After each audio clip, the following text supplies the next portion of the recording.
if you want your Uchi Walla Uchi Bang Bang to feel like you just took a Mento,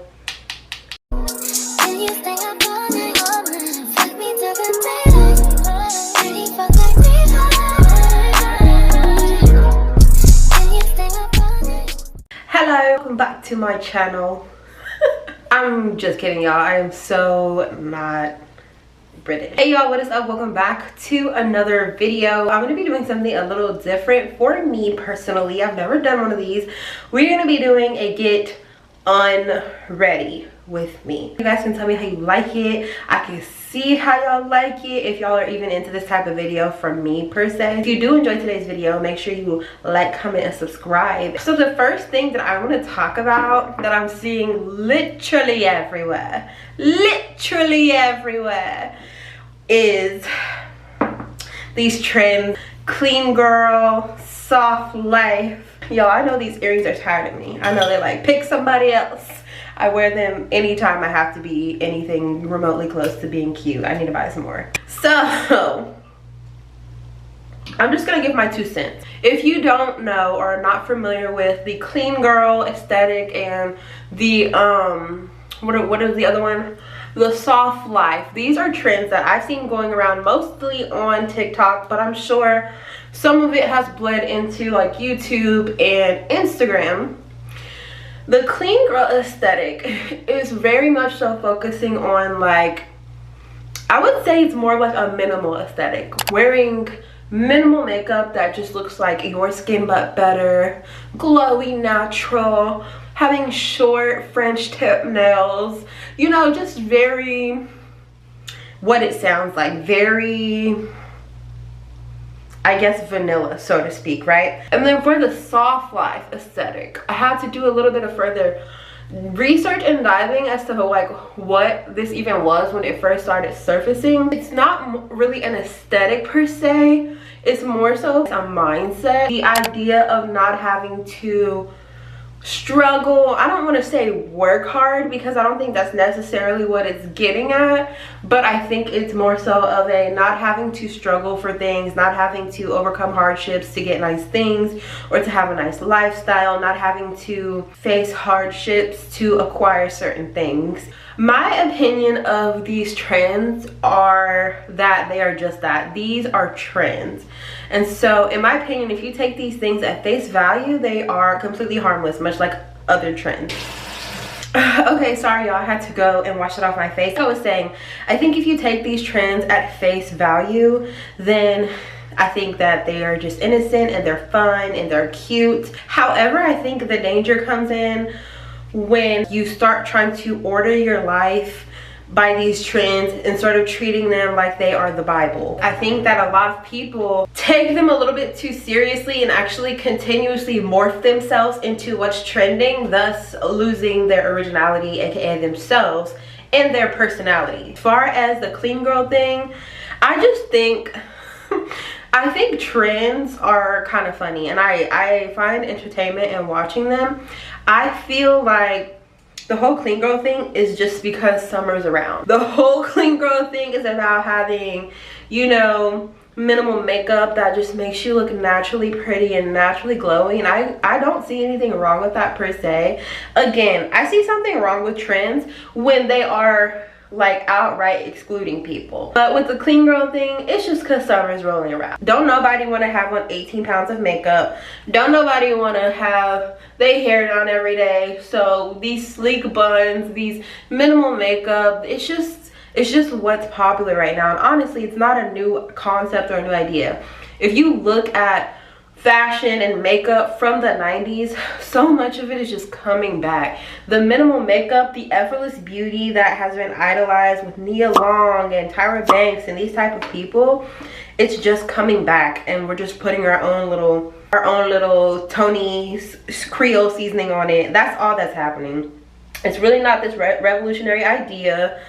Fashion from the 90s is always coming back in different waves and different parts of it. It's just how the cycle of life works. I think women just want to not have to do so much to feel beautiful or to be perceived as beautiful, and that's just what I'm taking away from it. If you guys have a different viewpoint, then I would really like to hear what it is, as far as kind of the idea behind them, or if you think they're good or bad or whatever. And the whole soft life thing, I'm still trying to grasp the idea. Like, I get it that specifically for Black women, by the way, I just put yogurt with honey all over my face thanks to TikTok. This is my second time doing it. I did it once and I loved it. And so I'm gonna just be talking to y'all looking like this for a hot minute. Like I was saying, for the whole soft life thing, I definitely feel that that's one of those things that you have to just take with a grain of salt. I keep seeing these people talking about, like, I'm having a soft year, soft life.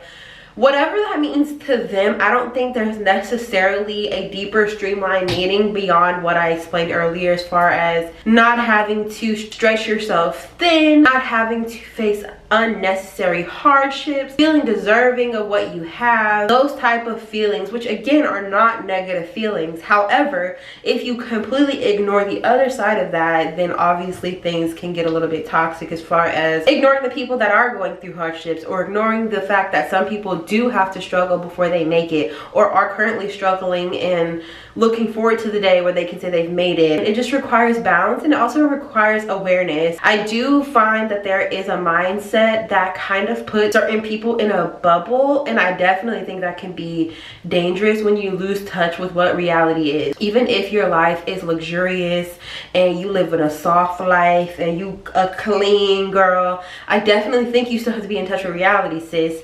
Or you're just not gonna even see what's going on around you, and then you're just choosing ignorance because of this aesthetic or this lifestyle that you choose to have. All in all, I really think that these are harmless. I think you have to be careful, and I think knowing yourself and staying true to you is the best way to remain anchored with all the trends that come and go. The next thing that I kind of want to talk about, I feel like I missed a spot, is dating while plus size, because in the past I've gotten a lot of questions about this. I haven't really ever touched on it because I don't give dating advice, so to speak. I mean, I give it to my friends and my sister if they ask. This is not dating advice. I'm not a dating guru. I don't know. This will be more so about my experience while dating as a plus size woman, and just general rules of thumb that I follow while dating. Your standards shouldn't be any less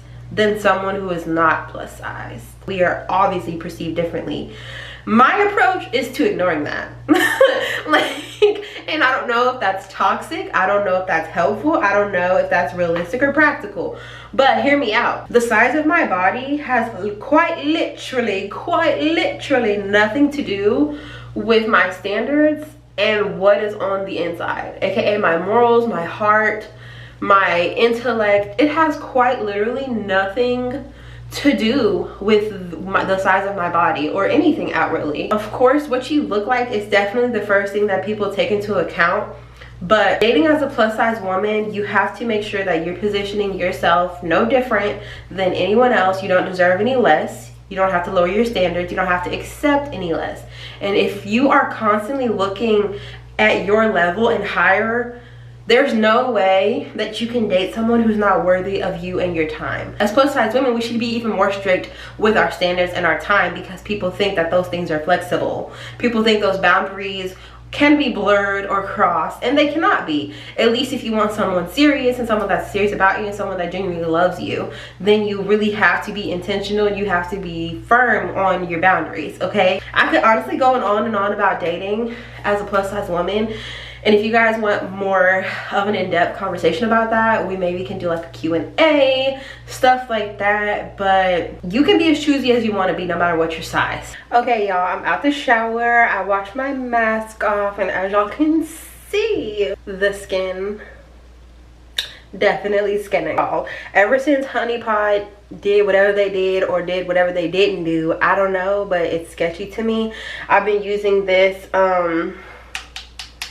Dr. Bronner's. I used to use this all the time, like years ago. I actually put my mom and my sister onto this, and y'all, if you want your Uchi Walla Uchi Bang Bang to feel like you just took a Mento, use this, because baby, it is clean. I would definitely recommend the unscented one, and please, for the love of God, read the directions and do not use this without diluting it. Dr. Bronner's also has a bar soap, So I would probably recommend that one, so you don't even have to worry about diluting it. The last thing I wanted to talk about, which I've had really a grand total of like probably 5 to 7 people asking about this, is breaking into tech.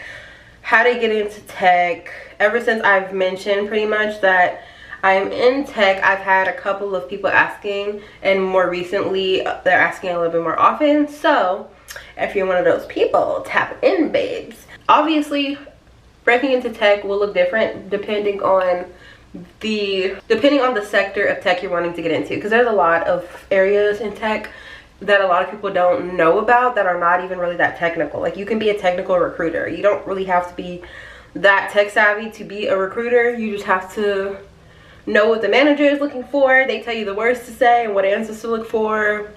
You find the people. So it really just depends.